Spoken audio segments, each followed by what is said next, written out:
میرے بھائی، صرف نماز پڑھنے سے ہمیں جنت نہیں مل جائے گی۔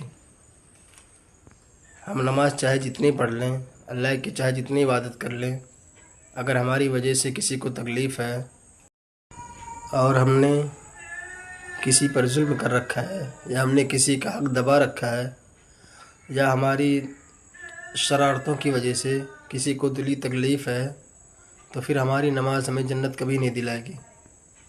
اس لیے اللہ نے بندوں کا حق اپنے حق سے اوپر رکھا ہے، یعنی اللہ نے کہا ہے کہ میں اپنا حق تو معاف کر دوں گا، لیکن اگر تم نے میرے کسی بندے کو تکلیف دیا ہوگا، میرے کسی بندے کا حق مارا ہوگا، میرے کسی بندے کی زمین جائیداد ہڑپی ہوگی، تو پھر مجھ سے معافی کی امید مت لگانا۔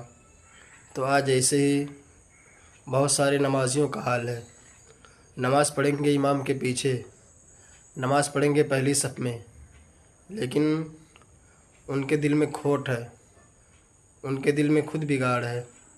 جب ان کی زندگی کا جائزہ لیا جائے تو وہی لوگ کبھی کسی کی زمین ہڑپے ہوں گے، کبھی کسی کا کھیت دبا لیے ہوں گے، یا ان کے بغل میں کوئی کمزور ہے ان کا پڑوسی، تو ان پر ظلم کرتے ہیں۔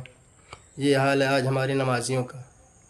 تو میرے کہنے کا مقصد یہ نہیں کہ نمازی غلط ہوتا ہے، ہاں کچھ غلط لوگ نماز پڑھ لیتے ہیں۔ میں یہ بھی نہیں کہوں گا کہ غلط لوگ نماز نہ پڑھیں، شوق سے پڑھیں، لیکن غلط چیزوں کو چھوڑ کر، کیونکہ بندوں کو ناراض کر کے اللہ کو ہم کبھی خوش نہیں کر سکتے ہیں۔ بندے کا حق مار کر اللہ تبارک تعالیٰ کو راضی کر کے جنت نہیں کما سکتے ہیں۔